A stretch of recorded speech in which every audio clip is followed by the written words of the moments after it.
நான் லாலேட்டனுடைய பெரிய ஃபேன், அதனால தான் நான் பண்ணேன், அவ்வளோதான். ஸோ எனக்கு வந்து ஒரு கன்னட இண்டஸ்ட்ரியில் எப்போவுமே எனக்கு வந்து all time favourite doctor Rajkumar. So Malayalam இண்டஸ்ட்ரியில் எப்போவுமே லாலேட்டா வந்து பார்க்கும்போது எங்களுக்கு நம்ம ஊருக்கார மாதிரி தான் ஃபீல் ஆகும். என் மாமா ஒருத்தர் அப்படியே இருந்தார். ஸோ அந்த மாதிரி ஒரு இமோஷனல் கனெக்ஷன் எங்களுக்கு. ஸோ அவருடைய படம் எல்லாமே பார்த்துட்டே இருக்கும். அது ஸோ ஹாப்பி அவருக்கு வந்து அந்த அவார்ட் வந்தது. ஸோ உடனே நான் இன்டர்நெட்டில் பார்த்துக்கிட்டு டக்குன்னு சோஷியல் மீடியா டீமுக்கு ஃபோன் பண்ணிட்டு லாலேட்டனுக்கு இப்படி அவார்டு வந்துருக்கு, டக்குன்னு போடுங்க. ஃபோட்டோவில் தேடிட்டு இருந்தேன். நான் கொல்லூர் முகாம்பிக்கில் வந்து லாலேட்டை நான் மீட் பண்ணியிருந்தேன்.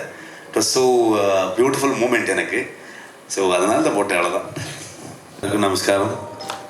எனக்கு இங்கிலீஷ் வராது, மலையாளம் வராது, ஆனால் தெரியும், ஸோ ஐ கேன் அண்டர்ஸ்டாண்ட். நிறைய மலையாளிஸ் கூட ஒர்க் பண்ணிவிட்டு அது ஒரு மிக்ஸ் ஆச்சு. இப்போ இங்கே பெங்களூர் நான் வந்து ரமேஷ் ஏட்டா, ராஜகிருஷ்ணன், அஃப்கோர்ஸ் பிருத்விராஜ் சார், ராஜிட்டா நம்ம எப்போவுமே வந்து பெஸ்ட்டு இருக்கும். ஸோ அது எல்லாமே மிக்ஸ் ஆகிடுச்சு இப்போ ஒரு சவுத் இண்டியன் லாங்குவேஜ் அந்த மாதிரி. Thank you so much.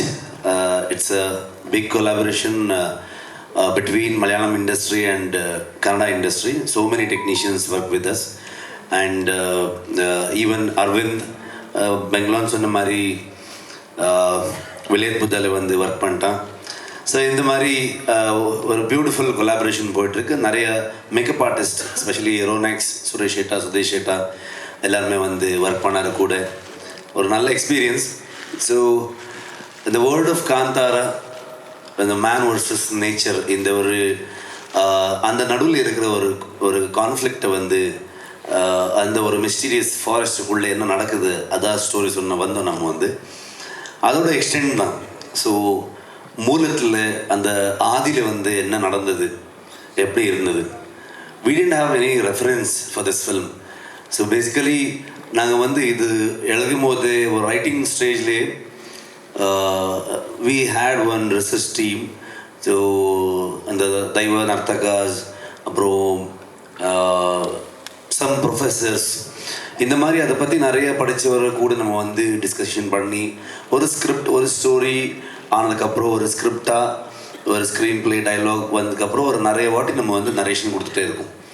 So first person that is Aravind Kashyap. இந்த மாதிரி ஒரு ஃபஸ்ட் பார்ட் ஆகட்டும், இந்த சாப்டர் 1 ஆகட்டும், நான் என்ன ஒரு நினச்சேன், நாங்கள் என்ன ஒரு எழுதும், ஒரு இந்த மாதிரி ஒரு ஐடியா, ஒரு விஷன் வச்சுக்கிட்டு வந்தப்போ ஐ திங்க் இந்த மாதிரி ஒரு டெக்னீஷியன்ஸ் இருந்தால் அந்த படம் எந்த அளவுக்கு வர முடியும், அதுக்கு ஒரு எக்ஸாம்பிள் தான் காந்தாரா நினைக்கிறேன் நான் வந்து. ஸோ அந்த மாதிரி ஒரு ஸ்ட்ராங் டெக்னீஷியன் டீம். ஸோ நான் நடிச்சுக்கிட்டு டைரக்ட் பண்ணிக்கிட்டு அங்கே வந்து நடக்கிற என்னென்னா என் ஊரில் தான் படம். ஸோ மற்ற காந்தாரா வந்து இந்த கெராடி, குந்தாப்பூர், முதூர் இங்கே தான் நம்ம ஷூட் பண்ணோம். ஸோ அரவிந்துக்கெல்லாம் வந்து வரும் டிஓபியாக சும்மா கேமரா வச்சுக்கிட்டு ஒர்க் பண்ணுறது கிடையாது. ஸோ இட் இஸ் லைக் அவனும் ஒரு ஷோல்டராக எனக்கு வந்து ஒர்க் பண்ணியிருக்க படத்தோடைய ஒரு குவாலிட்டிக்காக, அந்த ஒரு எக்ஸ்பீரியன்ஸ் ஆடியன்ஸுக்கு கிடைக்கணும், அந்த மாதிரி ஒரு தாட்டில். So thank you much for that. And Bangalore, so one of the best suggestion Aravind எனக்கு கொடுத்தது. பிகாஸ் பெங்களூர் இந்த மாதிரி ஒரு ஸ்கேலில், இந்த மாதிரி ஒரு வேர்ல்ட் பில்டிங்கில், இட் இஸ் நாட் அபவுட் ஸ்கேல்னு ஒரு சும்மா செலவு பண்ணிட்டு ஏதோ ஒரு பண்ணுறது கிடையாது. ஆனால் அந்த ஸ்டோரியில், அந்த ஸ்க்ரீன் பிளே இருக்கிற ஸ்கேல், அதில் இருக்கிற டீட்டெயில்ஸ், ஸ்பெஷலி அந்த கிங்டம், த பேலஸ் ஆகட்டும், ஒரு போர்ட் ஆகட்டும், அந்த ட்ரைபல் செட்டில்மெண்ட் ஆகட்டும், இந்த மாதிரி எல்லாமே எலிமெண்ட்ஸ் கொண்டு வரும்போது ஸ்டோரி செட் இன் 4th century 5th century மாதிரி தான் இருக்குது. அப்போது வந்து நம்ம நிறைய discussion last 1.5 year before going to the floor, நாங்கள் பெங்களூர், அரவிந்த் எல்லாருமே அந்த டிஸ்கஷன் பண்ணிவிட்டு இது எப்படி நம்ம கொண்டு வரலாம், ரொம்ப ரியலிஸ்டிக்காகவும் இருக்கணும், சேம் டைம் இந்த சினிமாட்டிக் எக்ஸ்பீரியன்ஸும் கிடைக்கணும் ஆடியன்ஸ்க்கு. ஸோ இதுதான் மெயின் தாட் இருந்தது. அந்த டைமில் இல்லை, எங்களுக்கு ஒன்றுமே ரெஃபரன்ஸ் கிடையாது. ஸோ நாங்கள் புக்கில் படிக்கிறது, கேட்குறது, டிஸ்கஷனில் வர்றது, ஒரு இமேஜினேஷன், இந்த மாதிரி தான் இருக்குது. ஸோ நிறைய ஆர்டிஸ்ட், காப்பன் ஒரு என்னோடய டீமில் இருந்த டிசைனர், ஸோ எல்லா கேரக்டர்ஸு அந்த அந்த லுக் அண்ட் ஃபீல் எல்லாமே சொல்லி தான் அதை வந்து நம்ம அதை ஸ்கெட்ச் பண்ணிவிட்டு, அங்கேயும் நிறைய ஸ்கெட்ச் ஆர்டிஸ்ட்டை வச்சுக்கிட்டு ஒரு ஃப்ரேம்ஸை நம்ம க்ரியேட் பண்ணிவிட்டு சில இமேஜஸ் எல்லாம் எடுத்து, ஸோ அது டிஸ்கஸ் பண்ணிட்டு நம்ம வந்து ஒரு it is completely team work. எல்லோரும் வந்து என்னை பற்றி பேசுகிறாங்க, இவர் எல்லாம் சேர்த்து தான் காந்தாரா நான் வந்து என்னை வந்து சும்மா முன்னாடி நிற்க வச்சுருக்காங்க அவ்வளோதான். அண்ட் ரமேஷ் சேட்டா சொன்ன மாதிரி இட் இஸ் லைக் 5 இயர்ஸ்ல இந்த நம்ம வந்து என்னுடைய ப்ரொடக்ஷன் ஆகட்டும், நாங்கள் வேறு ஒர்க் பண்ண படம் ஆகட்டும், எல்லாமே ரமேஷ் சேட்டா தான் அவருடைய ஸ்டுடியோவில் தான் டிஐ போயிட்டுருக்கு. ஸோ ஹாப்பி உங்களை எல்லாம் பார்க்குறதுக்கு. ஒரு பெரிய சப்போர்ட். ஸோ கர்நாடகாவில் நம்ம ஒரு 2-3 டேஸ்க்கு முன்னாடி தான் ட்ரெய்லர் ரிலீஸ் பண்ணோம். ஒரு மிகப்பெரிய response all over the world. So அங்கே விட்டு ஸ்ட்ரைட்டாகவே இங்கே வந்துட்டுருக்கோம். இங்கே வந்துட்டுருக்கோன்னா most of the uploading final work இங்கே தான் போயிட்டுருக்கு. ஸோ ராஜாகிருஷ்ணன் சப்தா ரெக்கார்ட்ஸில் வந்து ராஜாகிருஷ்ணன் சார் சவுண்ட் டிசைனிங் பண்ணிகிட்ருக்காங்க. என்னுடைய எல்லா படம் அவர் தான் பண்ணார். So basically it is all the same team from so many years. So and specially thanks to ஸ்டினேட்டா அண்ட் பிருத்விராஜ் சார். நம்ம படமை வந்து லாஸ்ட் டைம் அவர் சொன்ன மாதிரி எங்கே இருந்த படம் அவர் எங்கே அவருக்கு கொண்டு போயிட்டு ஆடியன்ஸ்க்கு ரீச் பண்ணது. ஸோ அவருக்கும் ரொம்ப ஆசையாக இருந்தது. நானும் வர ப்ரெஸ் மீட்டுக்கு அப்படின்னு சொன்னாங்க. ஆனால் அவருக்கு ஷூட்டை விட்டுட்டு வர முடியல. So and finally my co-artist Rukmini and specially ஒரு இம்பார்ட்டண்ட்டான ஒரு கேரக்டரில் ஜெயராம் சார் இருக்காங்க. அவரும் இன்றைக்கி ஷூட்டு தான். அதர்வைஸ் எங்களுக்கு ஒரு கேரளாவில் ஒன் மோர் ரெப்ரசன்டேட்டிவ் மாதிரி இருப்பார் அவர். So he was so happy நம்ம ஊரில் வந்து பார்த்து. எப்போவுமே கொல்லூருக்கு முகாமிக்கு வந்துட்டு இருப்பாங்க அவர். ஸோ அவருக்கு டெம்பிள் வந்த மாதிரி தான். ஸோ ஒன் மோர் டைம் நான் வந்து கொல்லூர் அந்த இடத்துல வந்து ஷூட் பண்ணுற மாதிரி ஒரு ஃபீல் எனக்கு அப்படின்னு சொன்னாங்க. So grateful to work with him and Gulshan தேவையா. இந்த மாதிரி நிறைய டேலண்ட்ஸ், அற்புதமான கலாவிதர் எல்லாமே வந்து நடித்தாங்க இந்த படத்தில். பெரிய டெக்னீஷியன்ஸ் எல்லாம் வந்துட்டாங்க. அண்ட் ஸ்பெஷலி இது எல்லாத்துக்குமே இவர் எல்லாருமே பில்லராக இருந்தால். ஆனால் அந்த பில்டிங் கட்டின இடம் வந்து ஹொம்பாளை ஃபிலிம்ஸ். விஜய் கிருகந்தூர் ஒரு மிகப்பெரிய ஒரு சப்போர்ட் எங்களுக்கு.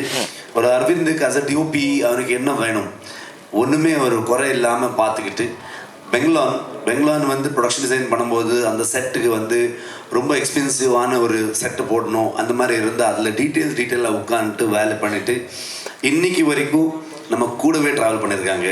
இப்போவும் வந்து நார்மலி எந்த ப்ரொடியூசர் வந்து அந்த அளவுக்கு இன்வால்மெண்ட் இருக்காது. ஸோ அவ்வளோ நம்ம கூடவே ட்ராவல் பண்ணிட்டு சப்போர்ட் பண்ணிட்டு வந்துருக்காங்க. Hombale Films is India's one of the biggest powerful production house and most success rate இருக்கிற ஒரு ப்ரொடக்ஷன் ஹவுஸ். அந்த மாதிரி ஒரு ப்ரொடக்ஷன் ஹவுஸ் நம்ம கூட இருக்கும்போது அத்தனை டெக்னீஷியன்ஸ்க்கு ஒரு இன்ஸ்பிரேஷனலாக ஒரு புஷ் இருந்தது. ஸோ அக்டோபர் 2 வந்துட்டுருக்கோம். எல்லா சேம் லவ் பிளெஸ்ஸிங்ஸ் வேணும் எங்களுக்கு. அண்ட் ஈவன் அஜினீஷை மிஸ் பண்ணிட்டேன். இந்த டைமும் பியூட்டிஃபுல்லான மியூசிக் இருக்கும். பியூட்டிஃபுல் வெரி த்ரில்லிங் பிஜிஎம் இருக்கும் படத்தில். ஸோ எல்லோரும் 2 வாங்க, தியேட்டரில் சந்திப்போம். தேங்க்யூ.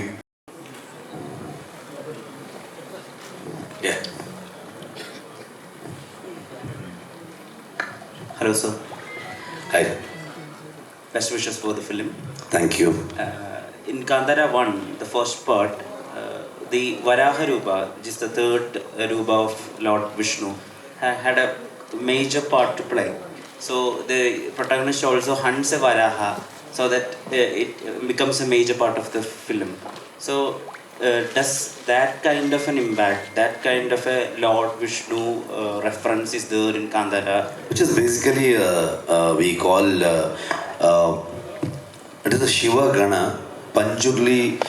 பஞ்சுர்லி தெய்வத்துடைய ஒரு ரெஃபரன்ஸில் தான் வந்துடும். So it is not connected to Vishnu. So it is basically அந்த கனெக்ஷன் இருக்குது.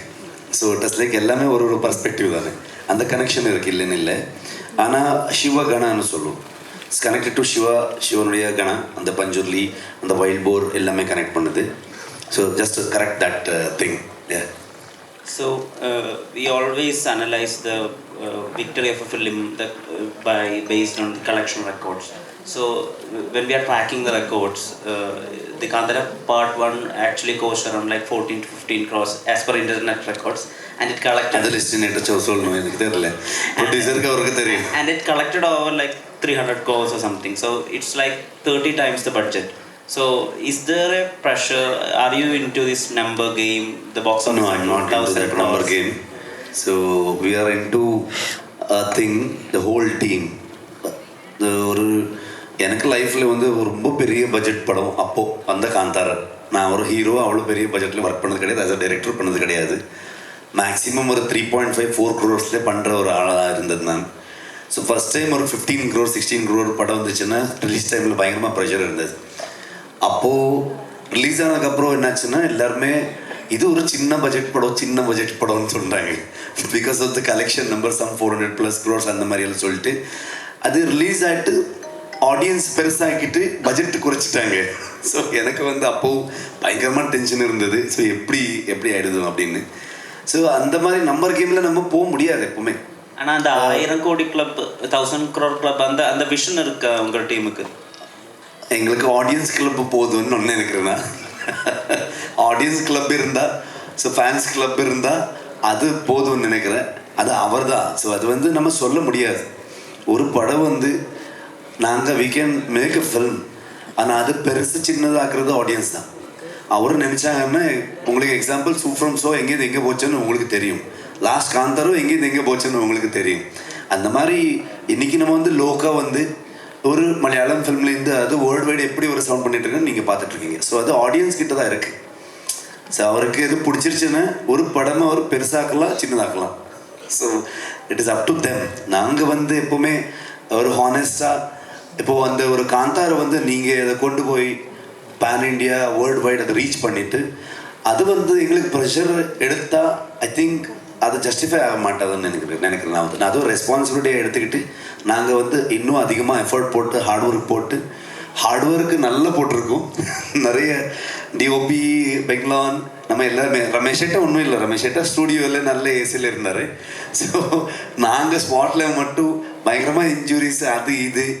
ஸோ ஆல்மோஸ்ட் 3 years அரவிந்த் என்னுடைய ரைட்டர்ஸ் எல்லாருமே வந்து மொத்த ஃபேமிலி வந்து குந்தாபுரம் ஷிஃப்ட் பண்ணிட்டு இவன் ஒருத்தன் தான் வந்தா பெங்களா. ஸோ ஃபேமிலி இங்கே இருந்தார். ஸோ அந்த மாதிரி ஒரு டெடிக்கேஷனில் மொத்த டீம் நம்ம வந்து அந்த சக்ஸஸ் நீங்கள் கொடுத்தது அது ரெஸ்பான்சிபிலிட்டியாக நம்ம யோசிச்சு அதை இன்னும் அழகாக பண்ணணும், இன்னும் எஃபர்ட் போடணும், அந்த மாதிரி தாட்டில் தான் நம்ம பண்ணோம். எங்கள்